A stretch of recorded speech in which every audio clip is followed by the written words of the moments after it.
నేటి ధ్యానాంశము దప్పిక థర్స్ట్. నేను దప్పిగొని ఉన్నాను, మీరు నాకు దాహమిచ్చితిరి. మత్తయి సువార్త 25వ అధ్యాయము 35వ వచనము. I was thirsty and you gave me drink. Matthew 25, chapter 35. எல்ரோயி எல்ரோயி என்னை கண்டீரே நன்றி ஐயா, என்னை கண்டீரே நன்றி ஐயா. ஆராதனா ஆராதனா ஆராதனா ஆராதனா ஆராதனா ஆராதனா ஆராதனா ஆராதனா. எபினேசரே எபினேசரே இதுவரையில் உதவினீரே, இதுவரையில் உதவினீரே. ஆராதனா ஆராதனா ஆராதனா ஆராதனா ஆராதனா ஆராதனா ஆராதனா ஆராதனா. எகோவரப்பா எகோவரப்பா சுகம் தந்தீரே நன்றி ஐயா, சுகம் தந்தீரே நன்றி ஐயா. ஆராதனா ஆராதனா ஆராதனா ஆராதனா ஆராதனா ஆராதனா ஆராதனா ஆராதனா.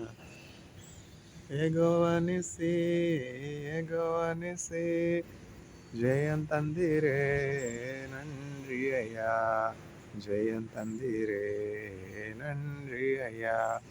ஆராதனா ஆராதனா ஆராதனா ஆராதனா ஆராதனா ஆராதனா ఆరాధన ఆరాధన. చూసారా, దేవుని వాక్యము మనం నడవలసినటువంటి మార్గాన్ని మనకు తెలియజేస్తుంది. చాలామంది ఇప్పుడు సరైనటువంటి గైడెన్స్ లేనటువంటి వారిగా ఉన్నారు, సరైనటువంటి ఆలోచనకర్తలు లేనటువంటి వారిగా ఉన్నారు. ఎంత గొప్ప లీడర్స్ అయినా, ఎంత గొప్ప అధికారులైనా వారికి ఏం కావాలి? చక్కని ఆలోచనకర్తలు కావాలి. మంచి ఆలోచన చెప్పి వాళ్ళకి మంచిగా త్రోవ చూపించి నడిపించేవారు కావాలి. ఇప్పుడు ప్రస్తుతం ఉన్నటువంటి దేశాలు, వాటి యొక్క అధికారులు మనం చూసినట్లయితే సరైనటువంటి గైడెన్స్ లేనటువంటి వారిగా, త్రోవ చూపే కాపరి లేనటువంటి గొర్రెలుగా ఉన్నారు. అందుకనే కదా రాంగ్ డెసిషన్స్. హెర్మోస్ స్ట్రైట్ గురించి అమెరికా ఎందుకు యుద్ధం చేయాలి చెప్పండి? హెర్మోస్ స్ట్రైట్ ఎవరికి సంబంధించింది? ఒమాను, ఇరాను తెలుసుకోవాలి. ఎవరు వెళ్ళాలి అటుకుండా, ఎవరు వెళ్ళకూడదు అని వారు నిర్ణయించుకోవాలి. అది దేవుడు వారికి ఇచ్చినటువంటి భూభాగం కదా. దేవుడు హాగర్తో చెప్పలా, ఇష్మాయేల్ కూడా ఒక జన్మ అవుతాడు అని చెప్పి దేవుడు హాగర్ను కనికరించలా? ఏం జరిగింది? ఒకానొక దినమున ఈ కథలన్నీ ఎవరు చెప్తారు చెప్పండి? మన పిల్లలకి ఈ కథలన్నీ తెలియవు కదా.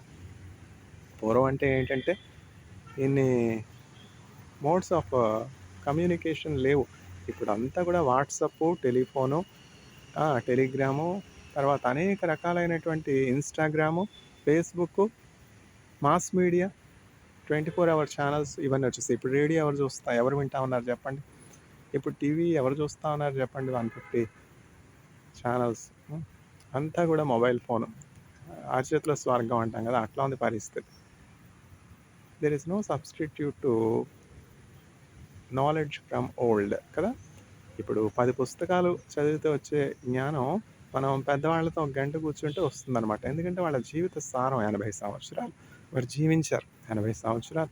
ఇప్పుడు మా టీచర్స్ ఉన్నారంటే ప్రొఫెసర్ బి విశ్వనాథన్ గారు 84 సంవత్సరాలు, ప్రొఫెసర్ టీకే వరదరాజన్ గారు 80 సంవత్సరాలు, ప్రొఫెసర్ అహరోన్ గడెంకన్ గారు 85 సంవత్సరాలు, ప్రొఫెసర్ సిఎన్ఆర్ రావు గారు 93 సంవత్సరాలు. ఏమిటి జ్ఞానం గదా!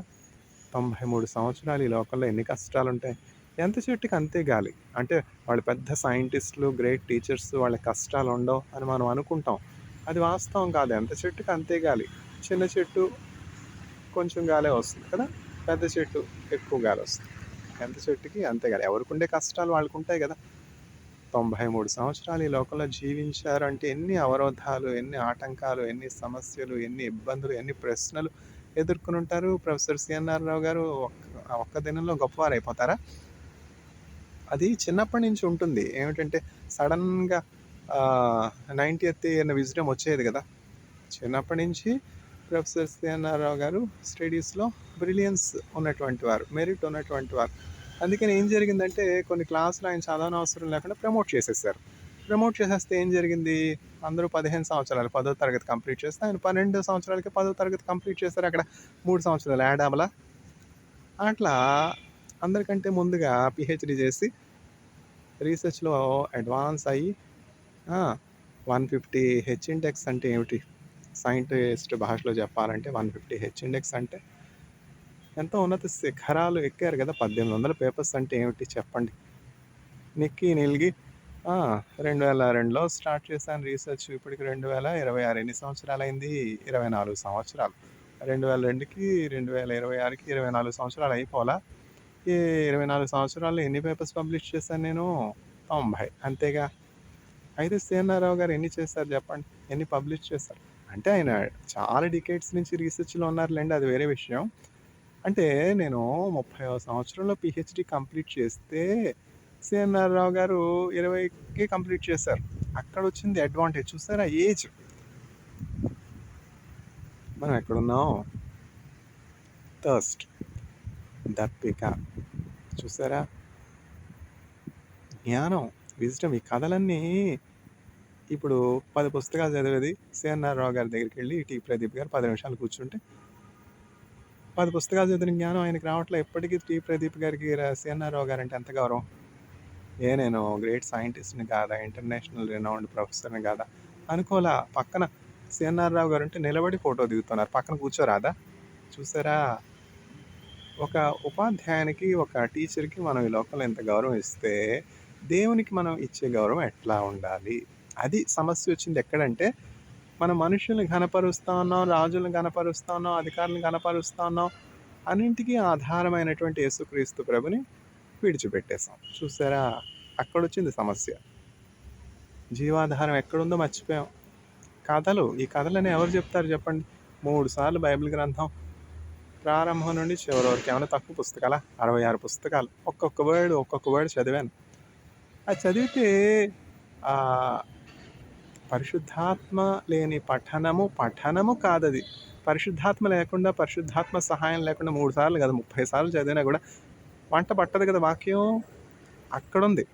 పరిశుద్ధాత్మ సహాయం కొరకు ప్రార్థన చేస్తూ, ప్రార్థన, వాక్యము 2 కలిసి వెళితే, ఆ వాక్యం హృదయానికి హత్తుకుంటుంది. ఆ హృదయం అనే పలక మీద దేవుడు ఆయన చేతులతో ఆ వాక్యం రాస్తారు. అది ఎన్నటికి పోదనమాట. పుట్టుకతో వచ్చిన బుద్ధులు పుడకలతో పోతాయా? పుడకలతో గాని పోవు.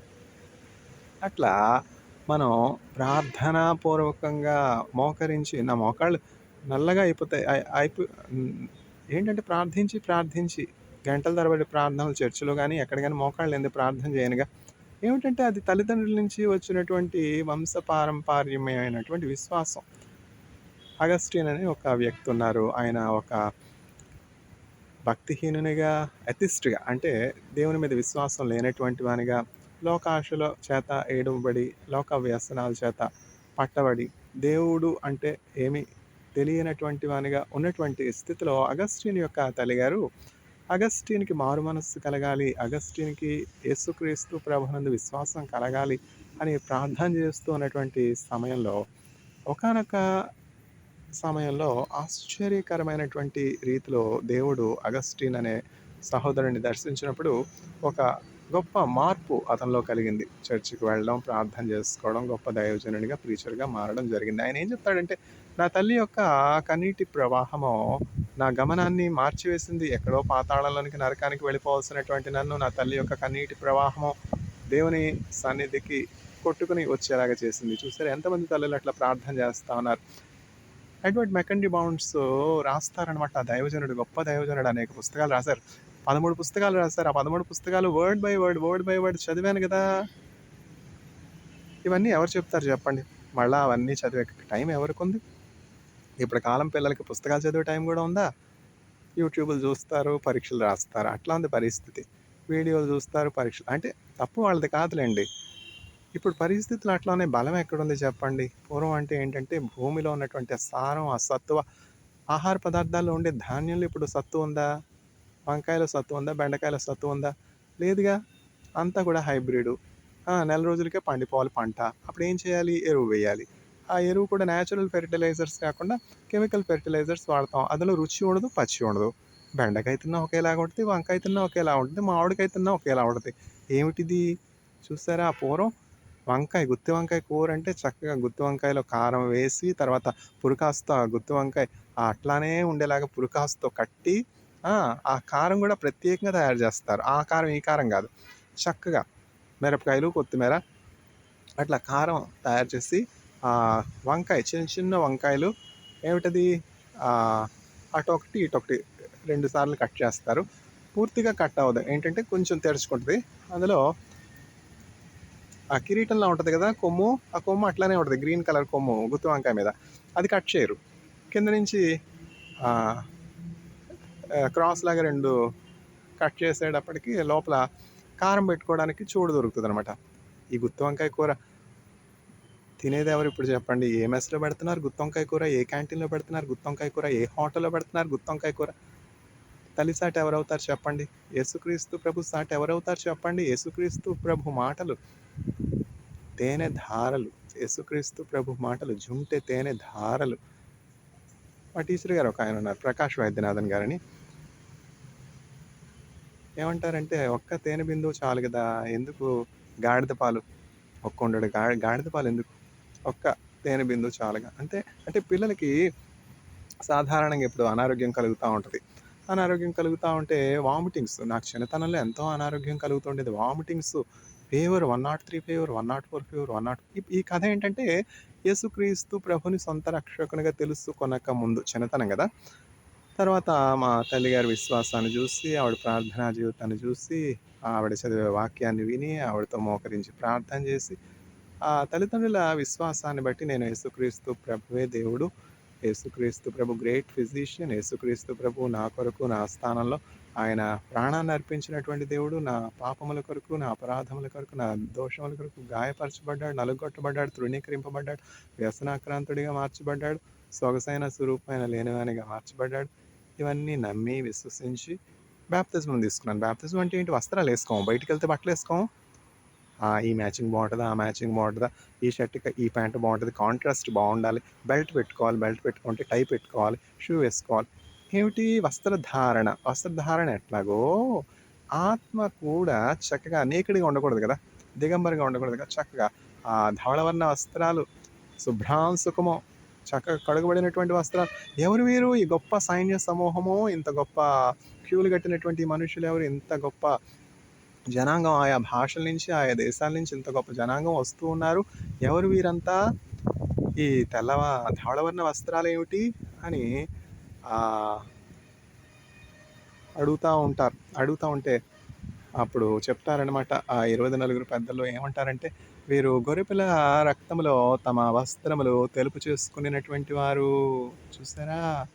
గొర్రెపిల్ల రక్తములో గొర్రెపిల్ల వివాహోత్సవ సమయము వచ్చెను రండి.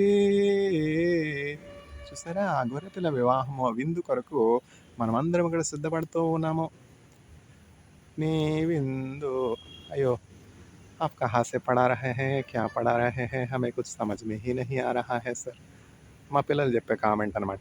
ఎందుకంటే నేను నా స్టూడెంట్స్‌ని ఫ్రీగా వాళ్ళ థాట్స్, వాళ్ళ మైండ్ ఎక్స్‌ప్రెస్ చేసుకునే అంత ఫ్రీడమ్ ఇస్తాననమాట. వాళ్ళు ఫ్రీగా ఎక్స్‌ప్రెస్ చేసుకోవాలి. వాళ్ళు ఎదుర్కొంటున్నటువంటి ఇబ్బంది గాని, సమస్య గాని, వాళ్ళ ఒపీనియన్ నా టీచింగ్‌ని బట్టి. ఏమంటారంటే, "సర్ ఆప్ కహా సే పढ़ा रहे हैं? क्या पढ़ा रहे हैं? हमें कुछ समझ में ही नहीं आ रहा है." అంటే ఏమిటంటే, ఎట్లా ఉంటుందంటే మనకున్నటువంటి ఆ నాలెడ్జ్‌ని బట్టి. ఇప్పుడు ఒక సామాన్యమైనటువంటి టీచర్ ఆమెకు ఆ సిలబస్ మాత్రమే తెలుసు గనక, ఆ పుస్తకంలో ఒక్క పుస్తకం నుంచి డీవియేట్ అవ్వరు. ఒక టెక్స్ట్ బుక్ ఉంటది. క్లాస్ కరిక్యులమ్ ఉంటది. ఆ పాఠంలో మక్కికి ఏముంటే అది చెప్తారనమాట. కానీ దేవుని కృపను బట్టి నాకున్నటువంటి అనుభవాన్ని బట్టి 9 సంవత్సరాలు అబ్రాడ్‌లో ఉన్నాను గదా! రీసెర్చే గాని, టీచింగే గాని. ఎంఎస్సీలో గోల్డ్ మెడలిస్టు, తర్వాత పీహెచ్‌డీ ఐఐటీ మద్రాస్ 8 ఇయర్స్. టీచర్స్‌తో దేవుని కృపను బట్టి నాకున్నటువంటి మంచి టీచర్స్‌ని బట్టి ఒక టాపిక్‌ని అనేక విధాలుగా అనేకమైనటువంటి ఉదాహరణల ద్వారా ఎక్స్‌ప్లెయిన్ చేస్తాను. అందువల్ల ఏం జరుగుతుందంటే, ఒక టాపిక్కు ఇంకొక టాపిక్కు కలుస్తాయి. అందువల్ల ఒక్కొక్కసారి పిల్లలకి అర్థం కాదు. ఎందుకంటే, వాళ్ళ నాలెడ్జు, వాళ్ళ అవగాహన, వాళ్ళ అడాప్టేషన్ అంటే అప్పటి వరకు ఎక్స్‌పోజ్ అయినటువంటి ఆ ఎడ్యుకేషన్ సిస్టమ్ భిన్నంగా ఉండడాన్ని బట్టి అట్లా అనుకుంటారు. ఇప్పుడేంటి ఎక్కడున్నాం మనం?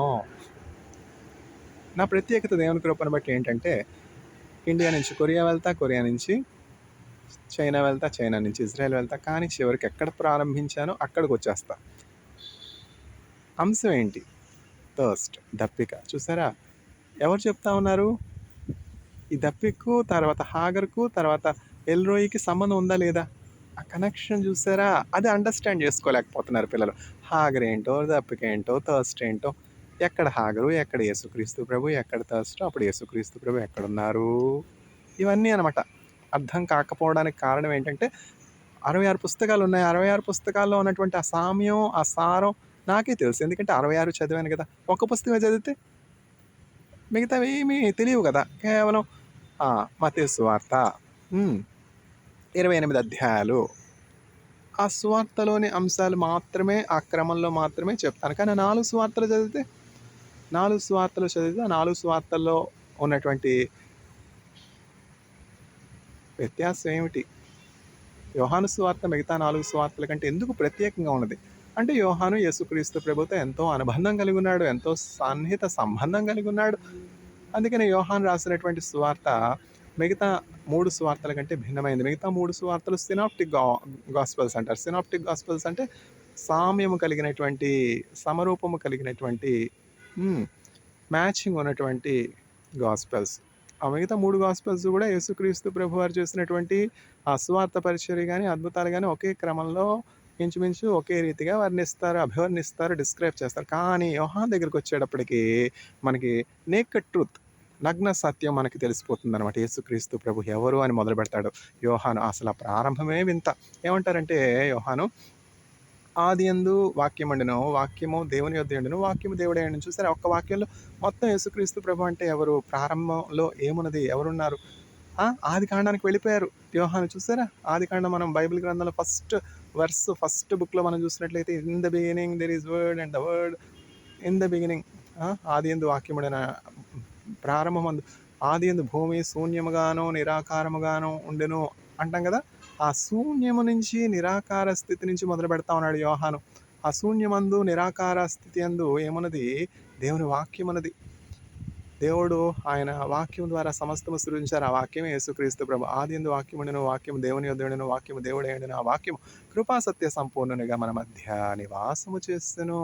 అంటే ఏమిటంటే, ఆ వాక్యము రక్తమాంసములు గల వానిగా యేసుక్రీస్తు ప్రభు రూపంలో ఈ లోకానికొచ్చాడు. అందువల్ల మనం వాక్యాన్ని ఎప్పుడు గూడా చదవడం మానివేయకూడదు. ఆ వాక్యం చదవడాన్ని బట్టి మనకెంతో జ్ఞానం వస్తుంది, ఎంతో బలం వస్తుంది, ఎంతో శక్తి వస్తుంది, ఇమ్యూన్ పవర్ వస్తుంది. అదేమిటంటే ఆ మెకానిజం ఏంటో ఎవరికీ తెలీదు. ఇప్పుడు చూడండి, ఈస్ట్ ఉంది. ఈస్ట్ గ్లూకోజ్ తింటుంది. గ్లూకోజ్ మెటబలైజ్ చేసుకొని ఇథనాల్ ఇస్తుంది. ఆ మెకానిజం ఎంత వింత! కెమికల్ క్యాటలిస్ట్ గ్లూకోజ్ ఇథనాల్‌గా కన్వర్ట్ చేయాలంటే ఎంతో కష్టం. అట్లాంటిది ఒక మైక్రో ఆర్గానిజం అంటే ఫంగల్ స్ట్రెయిన్ చక్కగా గ్లూకోజ్‌ని ఇథనాల్‌గా మార్చివేస్తా ఉంది. చూసారా?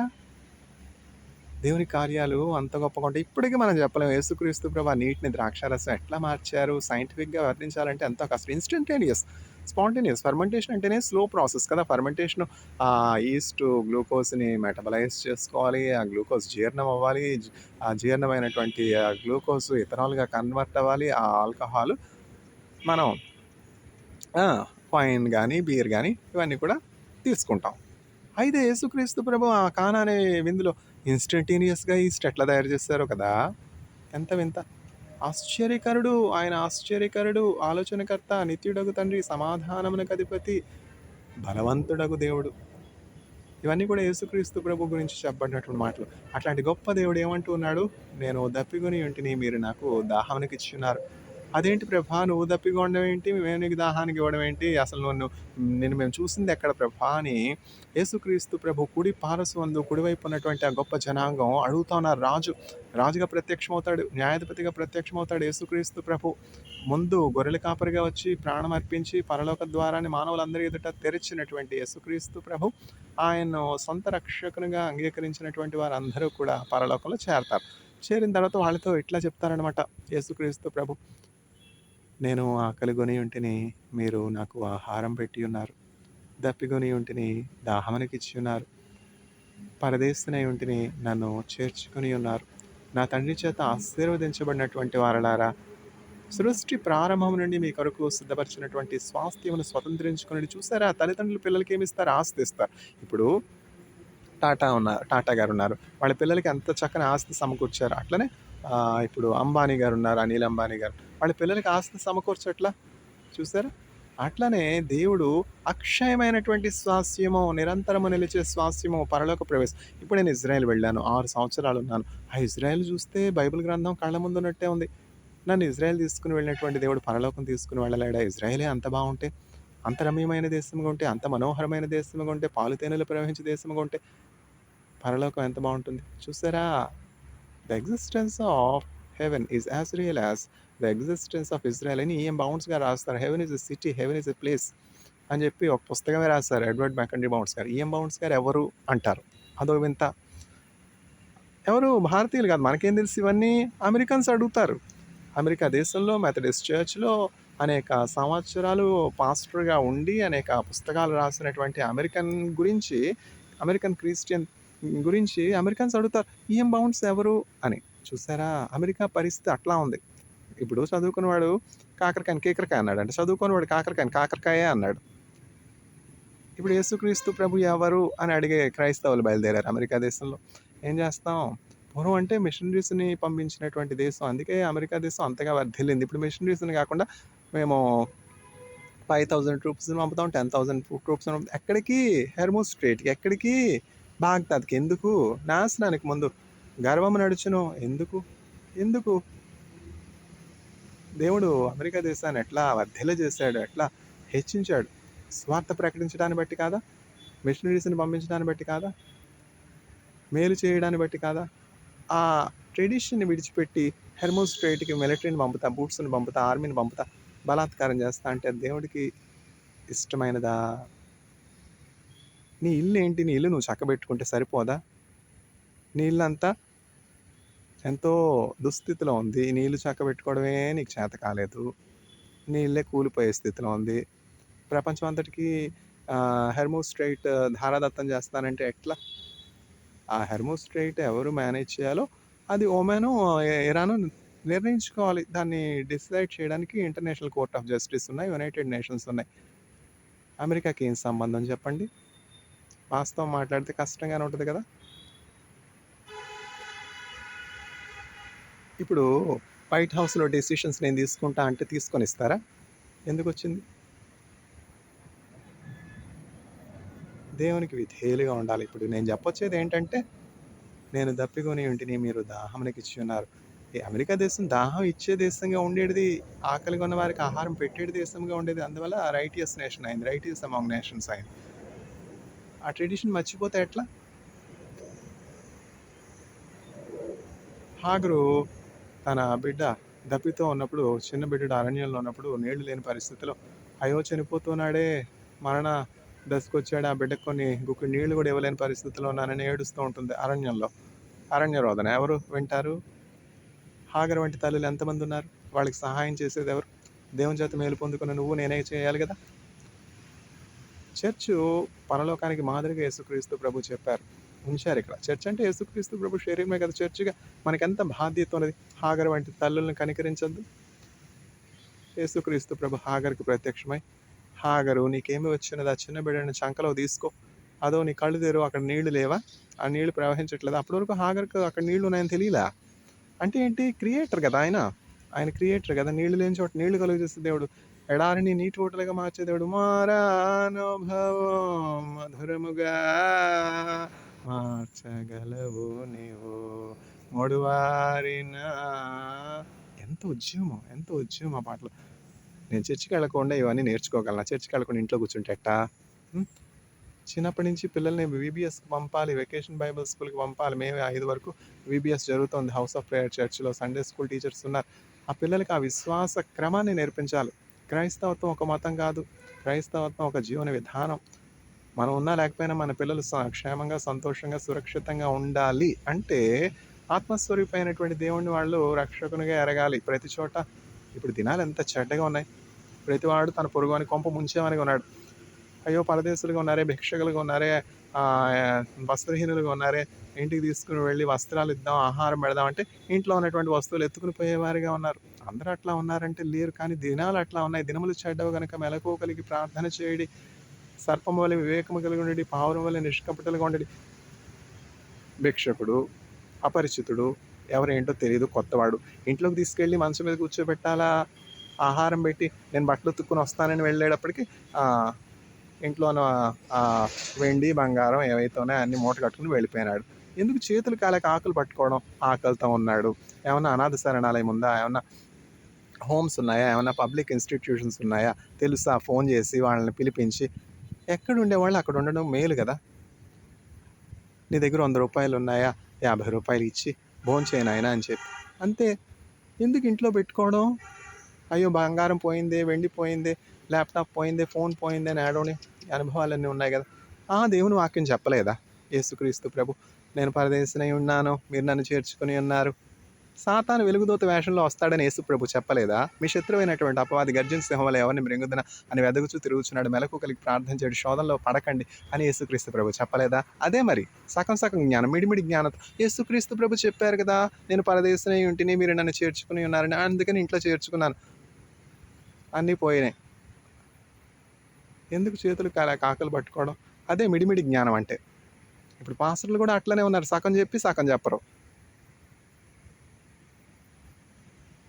2 చొక్కాలుంటే ఒక చొక్కా ఇమ్మన్నారు కానీ యేసుక్రీస్తు ప్రభు 2 చొక్కాలు ఇచ్చి బట్టలు లేకుండా తిరగమన్నారా? అదేమిటి వింత? దీనబంధు తానే మొండంటే తనకో మొండంట.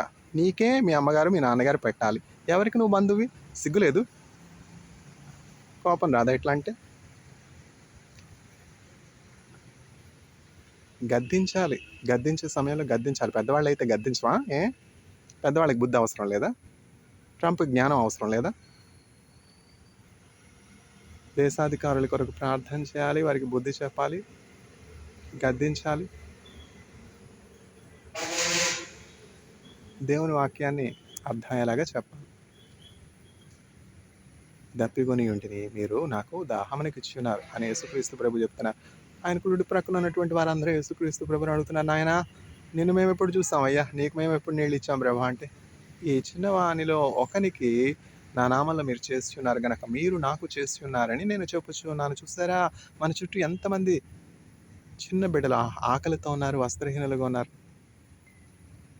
వారిలో ఒకరికి యేసునామలో మనం చేస్తున్నట్లయితే సహాయం, అది యేసుక్రీస్తు ప్రభుకు చేసినట్లే. పూర్వం మిషనరీస్, పాదరి అంటారు, ఫాదర్స్, వాళ్ళు ఎంత రివైవల్ వర్క్ చేసేవారు, ఎంత సాక్రిఫిషియల్ వర్క్ చేసేవారు. అట్లా కదా చర్చెస్ ఎస్టాబ్లిష్ అయ్యాయి. ఇప్పుడా తానే మొండంటే తనకో మొండంట, వాళ్ళకే సరిపోవట్లేదు, బయట వాళ్ళకి ఏం పెడతారు? ఎందుకని? దేవుని సన్నిధికి ఇచ్చేదే లేదు. గీచి గీచి గీచి 100 రూపాయలు కానుకేస్తే అది ఎక్కువ. అందుకని అభివృద్ధి ఎక్కడుంటుంది? దశంభాగం పழைయ ఏర్పాటు, ఓల్డ్ టెస్టిమెంట్. ఇప్పుడేమి దశంభాగాలు ఇవ్వనవసరం లేదు. Tithe old tradition. అది మన క్రిస్టియన్స్ కాదు, మనం అది అబ్రహాము కాలంలో, యాకోబు కాలంలో టైత్ ఉంది. ఇప్పుడు ఎక్కడ టైత్ ఇవ్వనవసరం లేదు. అందుకే నీ బతుకు అట్లా ఉంది. నీకే లేదు, నువ్వేం పెడతావు? నికృష్టుడా, నీచుడా, చండాలుడా, దౌర్భాగ్యుడా, ఇచ్చేదే లేదు. పిసినితనం. ఈయుడి మీకు ఇవ్వబడను, with what ever measure you measure, with the same measure it will be also measure to. ఇచ్చేదే లేదు. తీసుకో తీసుకో తీసుకో, జలగల్లాగా పట్టుకుని పీడించి పిప్పి చేయడమే కానీ ఇచ్చే మనస్సే లేదు. నీచులు, నికృష్టులు, భ్రష్టులు, చండాలురు. నేను బయట వాళ్ళ కోసం చెప్పట్లేదు, చర్చిలో ఉన్నటువంటి వాళ్ళ కోసమే చెప్తున్నాను. చర్చిలో ఉన్నటువంటి వాళ్ళందరూ ఇచ్చే మనసు కలిగి ఉంటే, బన్నబాలుగా ఉంటే చర్చిలు ఎంత వర్ధిల్లుతాయి. ఎన్ని మంచి కార్యాలు చేయొచ్చు. దేవుడు వినేటి వారికి ఇచ్చడి మనస్సు దయచేయనుగాక. ఆమెన్.